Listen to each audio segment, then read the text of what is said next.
Halo semua, balik lagi bareng gue Vian Rafe. Dan seperti biasa di video kali ini gue bakalan lanjutin alur cerita yang sebelumnya pernah gue upload. Dan gak kerasa juga gue udah sampai ke season 21 dari kelanjutan Battle Trogdhaven ini atau Benua Kaisar. Tanpa banyak basa-basi lagi, yuk kita langsung cek di out aja alur ceritanya.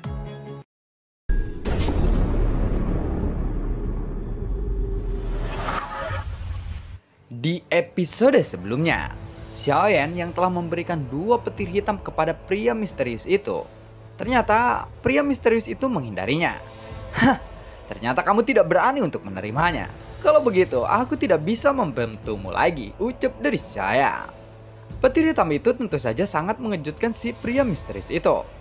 Dan dia juga bisa merasakan jika menggunakan petir hitam dari Xiaoyan ini, benih pilnya pasti akan meledak. Setelah ragu-ragu sebentar, tatapan pria misterius itu tiba-tiba berubah dan dia melihat ke arah Feng Chan.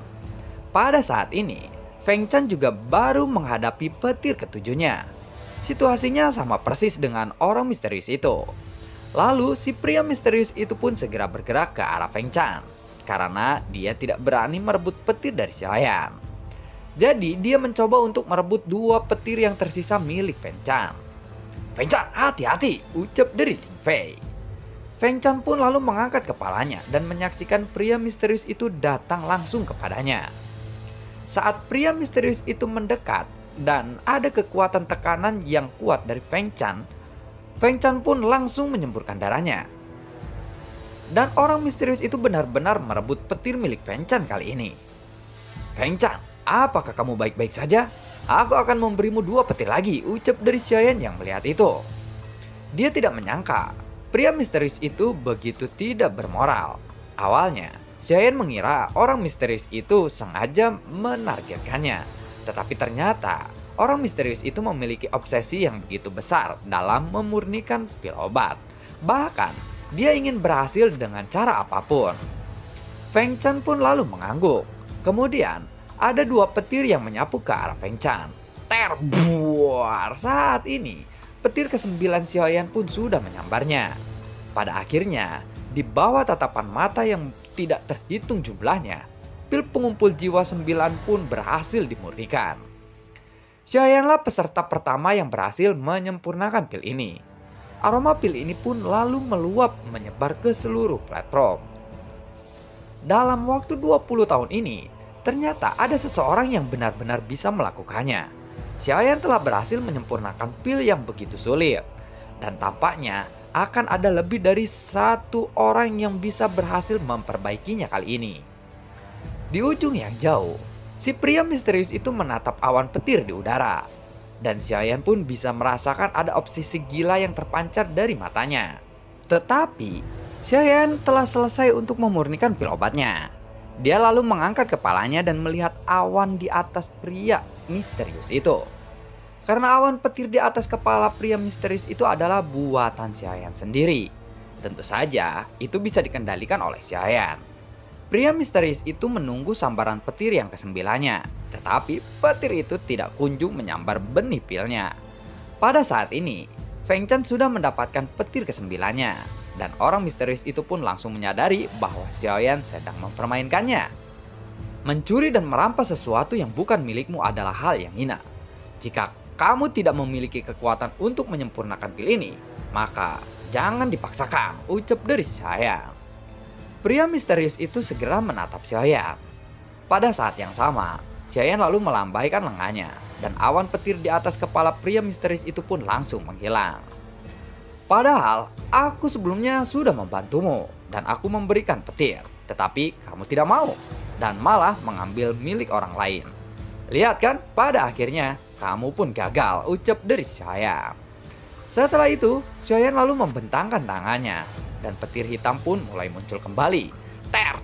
Buar. Petir-petir hitam itu pun bukanlah petir biasa. Ini adalah gumpalan petir surgawi yang padat dan dari klon iblis immortal. Apakah kamu menginginkan petir ini? Aku akan memberikannya kepadamu jika kamu mau, ucap dari Xiaoyan sambil tersenyum.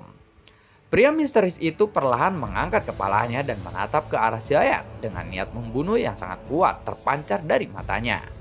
Kemudian, Pria misterius itu pun lalu mengangkat tangannya sambil memegang benih pilnya. Dia merasakan atau meremaskan tangannya dan menghancurkan benih pil itu sendiri. Kak, kamu akan berakhir seperti pil ini, ucap dari pria misterius itu. Xiaoyan sebenarnya sudah siap untuk melawan pria misterius itu saat ini. Tetapi pada saat yang sama, sebuah suara terdengar di udara. Selamat kepada kalian berdua karena telah berhasil menyempurnakan pil Jian Qiao Soul Gathering Pill. Kita akan menentukan pemenangnya setelah melihat kualitas pilnya itu sendiri, ucap dari Sumei. Saat ini, sosok Sumei melayang di udara dan dia berbicara perlahan dengan senyuman yang sangat lebar. Munculnya Sumei ini mengejutkan orang misterius itu. Bahkan, tatapan mereka saling berhadapan. Pertempuran pribadi memang tidak diperbolehkan di tempat ini. Dan ini bukanlah aturan yang ditetapkan oleh Sumei, melainkan sebuah peraturan yang ditentukan oleh pemerintah. Sumei muncul tepat waktu, mencegah pertempuran itu akan pecah. Saat ini, Feng Chan menyeka darah dari sudut mulutnya dan merasa sangat senang karena pil yang ada di tangannya berhasil disempurnakan dengan aroma pil yang sangat kaya. Feng Chan juga menatap ke arah Xiaoyan dan sangat berterima kasih kepada Xiaoyan.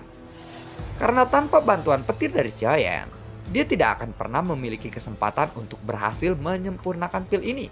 Dan Xiaoyan pun hanya tersenyum kepada Feng Chan. Setelah melakukan pemeriksaan, akhirnya Xiaoyan lah yang ditetapkan sebagai pemenangnya. Rumah lelang bersedia membayarmu 5 miliar untuk pil yang kamu buat ini.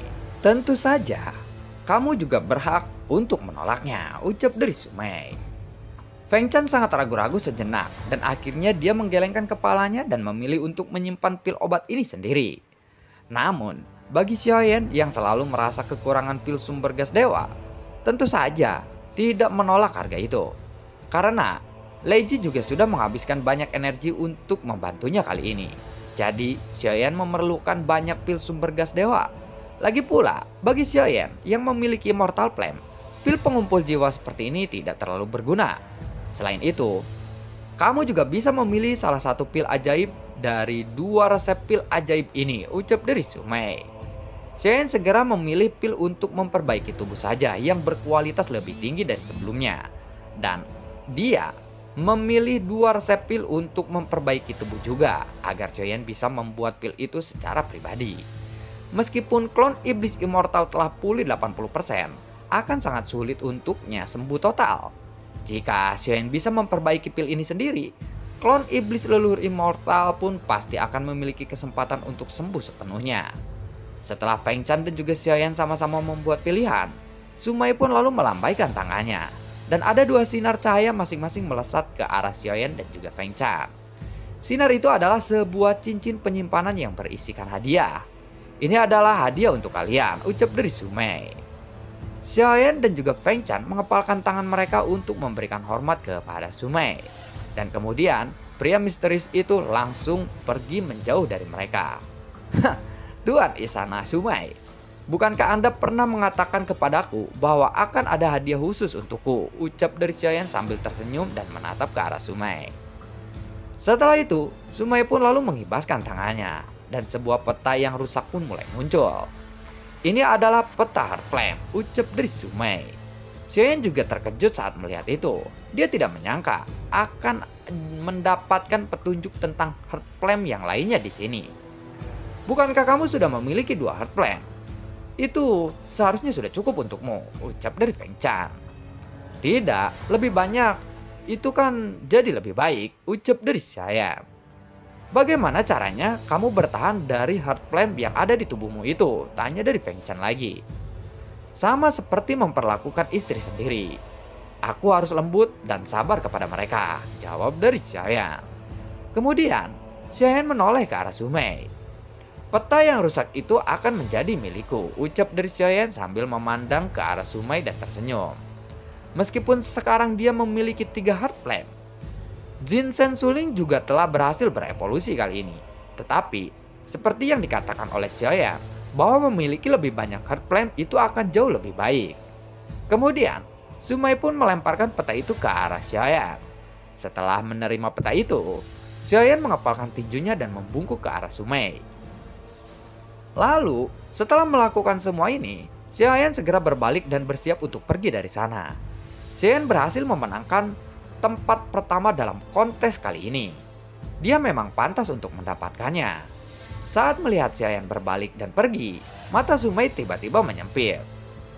Dia masih tidak tahu rencana Xiaoyan sampai saat ini. Tetapi, saat ini Sumei benar-benar sudah siap.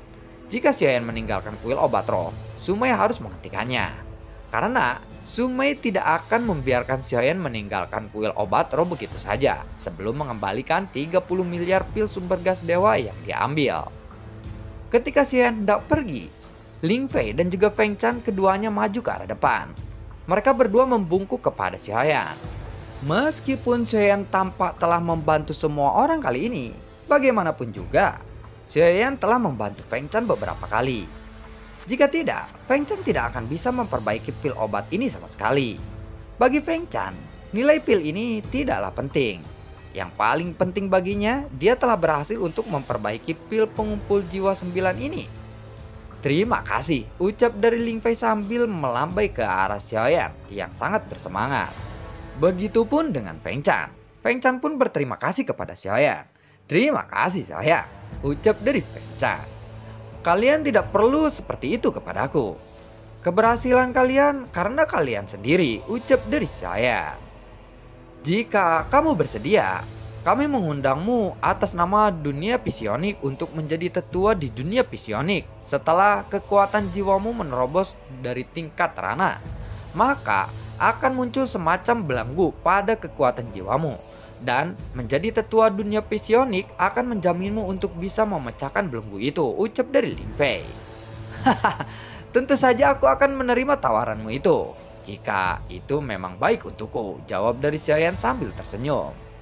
Karena memang seperti yang dikatakan oleh Ling Fei, setelah menerobos rana, kemajuan kekuatan jiwa Xiaoyan menjadi sangat lambat. Mungkin seperti yang dikatakan oleh Ling Fei, kekuatan jiwa Xiaoyan kini telah mencapai belenggu dan mungkin tidak mudah untuk terlepas dari belenggu itu. Namun, menjadi tetua tidak perlu melakukan apapun untuk dunia psionik, bukan? Tanya dari Xiaoyan. Tentu saja tidak perlu, jawab dari Ling Fei. Mendengar itu, Feng Chan pun lalu berkata, Tunggu, bagaimana kalau kita berbicara tentang ini di tempat lain saja? Ucap dari Feng Chan.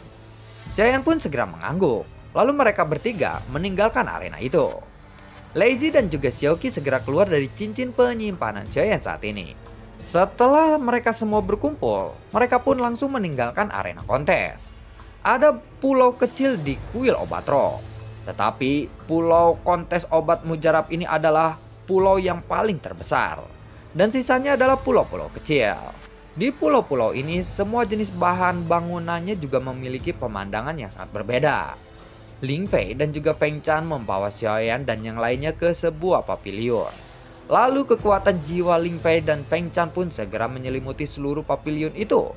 Ini untuk memastikan bahwa apa yang mereka katakan tidak ada orang yang bisa mendengarnya atau menguping. Hah? Aku ingat, kamu juga berteman dengan seseorang tengkorak yang lucu. Di mana dia sekarang? Ucap dari Ling Fei. Entahlah, aku kira dia sedang pergi ke suatu tempat untuk mendengarkan musik atau semacamnya, jawab dari Xiaoyan. Bukankah penampilannya itu akan menakuti orang? Ucap dari Ling Fei kembali. Karena di dalam pikirannya, Xie Jinghui masih tetap seperti tulang. Ya, dia memang benar-benar menakutkan, ucap dari Xiaoyan. Kemudian, Xiaoyan memancarkan kekuatan jiwanya untuk memanggil Xie Jinghui. Tetapi meskipun aku memanggilnya, aku rasa tidak akan mudah untuk meninggalkan kuil obat roh saat ini, ucap dari Xiaoyan. Memangnya kamu telah menyinggung siapa di sini? Tanya dari Ling Fei. Aku tidak tahu, tapi ada banyak orang yang ingin membunuhku, jawab dari Xiaoyan. Maksudmu adalah pria misterius itu? Tanya dari Feng Chan.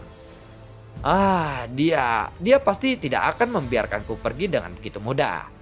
Aku bisa merasakan bahwa dia memiliki niat membunuh kepadaku, dan niat membunuhnya sangatlah kuat. Meskipun bisa ditekan, itu tetap saja tidak bisa disembunyikan, ucap dari saya. Kami bisa menggunakan kekuatan jiwa untuk menyembunyikan auramu.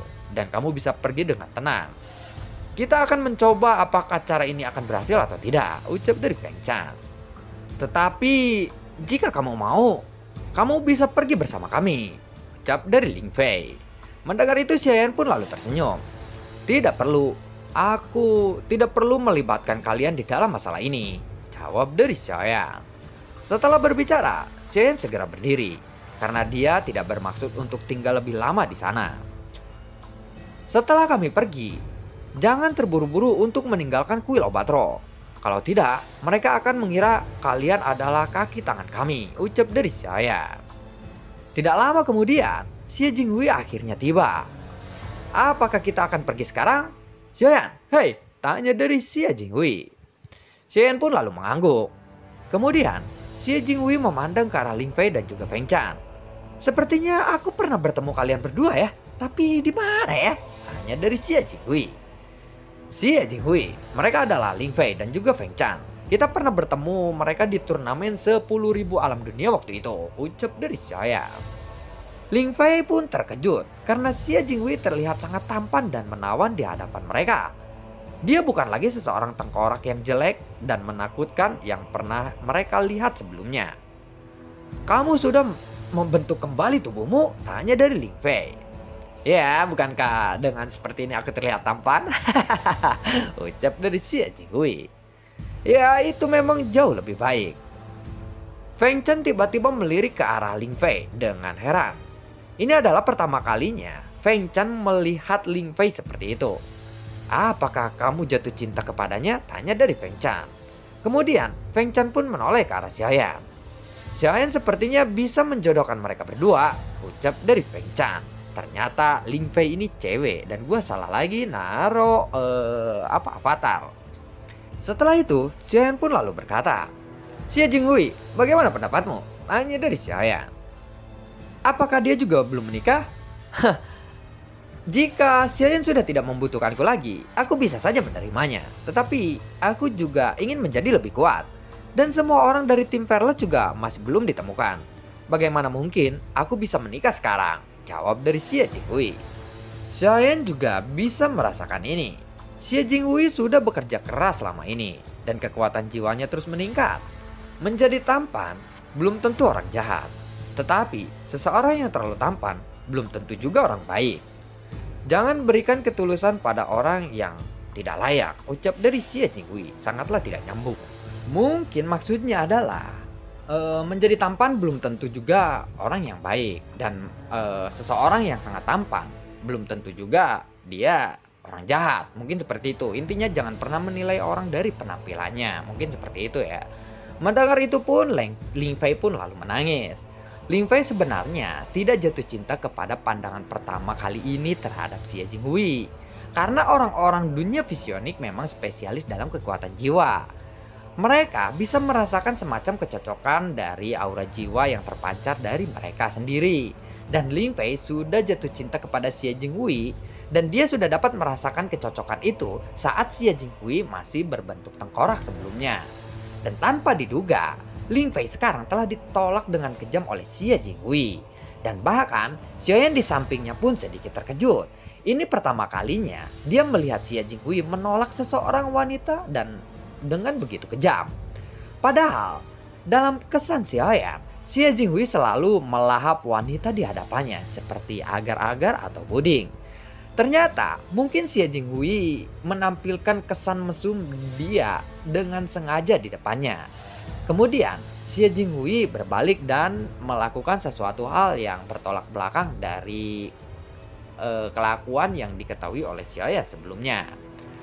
Selamat tinggal, jika takdir menyatukan kita, kita pasti akan bertemu lagi, ucap dari Xie Jinghui. Sebenarnya adegan ini sedikit menjijikan dan Feng Chan tidak mengatakan apa-apa lagi karena itu menyangkut dengan perasaan Ling Fei kepada Xie Jinghui. Ini memang nasib Xie Jinghui dan juga Ling Fei. Xiaoyan dan yang lainnya pun ikut keluar setelah berpamitan. Setelah itu Xiaoyan dan yang lainnya pun pergi. Ling Fei tiba-tiba menjatuhkan dirinya ke dalam pelukan Feng Chan dan menangis dengan keras di dalam pelukan Feng Chan. Feng Chan pun lalu mengelus dahi Ling Fei dan berkata dengan sangat lembut, "Ingatlah, Dia sepertinya belum pulih sepenuhnya. Jadi dia tidak akan ingat apa-apa. Aku yakin kalian pasti akan bertemu lagi. Jangan terlalu terburu-buru dengan perasaanmu itu, ucap dari Feng Chan. Sementara itu, kelompok Xiaoyan, mengapa kamu mengatakan hal-hal yang begitu menyakitkan seperti itu? Tanya dari Xiaoyan kepada Xie Jinghui. Aku hanya mengatakan yang sebenarnya. Aku memang tidak ingin terjerat oleh pernikahan, ucap dari Xie Jinghui. Tetapi, kamu juga tidak perlu menolaknya dengan begitu kejam, ucap dari Ding Yue. Daripada aku membuat dia menunggu, lebih baik aku hancurkan saja sekalian. Rasa sakit yang lebih panjang itu akan lebih buruk daripada rasa sakit jangka pendek seperti itu, ucap dari Xie Jinghui. Mendengar itu, Xiaoyan dan juga Ding Yue merasa bodoh untuk sesaat. Dan apa yang dikatakan oleh Xie Jinghui memang masuk akal. Jadi, tidak ada gunanya untuk berbicara lebih banyak lagi, bukan? Xiaoyan tidak meninggalkan kuil obat roh secara langsung. Sekarang mereka pergi ke rumah lelang obat lagi. Dan dia pergi ke ruangan lemari obat dan membeli bahan obat yang sangat banyak kali ini. Dan semua dia beli adalah bahan obat pil ilahi untuk memperbaiki tubuh. Dan lalu bagaimanakah kelanjutan ceritanya? Akankah klon iblis immortal akan segera bangkit atau 100% ketika masih berada di kuil obat roh? Nantikan video gue berikutnya dan semoga sehat selalu untuk kalian. Dan apakah Feng Chan ini adalah seseorang yang mungkin dikenal oleh Xie Jinghui dulunya? Tapi Xie Jinghui itu pernah, kalau nggak salah, yang ditelan sama bunga waktu penyembuhan itu. Oh, ada itu, siapa ya? Itu ya pacarnya Xie Jinghui atau istrinya Xie Jinghui. Ya, nantikan saja kisah berikutnya dan semoga sehat selalu untuk kalian. Tidak lupa juga gue selalu ucapin terima kasih banyak buat kalian yang sudah mendukung channel ini dari dulu hingga saat ini. Dan gue juga selalu ucapin terima kasih banyak juga buat kalian yang sudah mensupport channel ini lewat link Saweria di bawah kolom deskripsi. Sampai ketemu lagi di video gue berikutnya dan semoga sehat selalu untuk kalian. Assalamualaikum dan sampai jumpa. Dadah.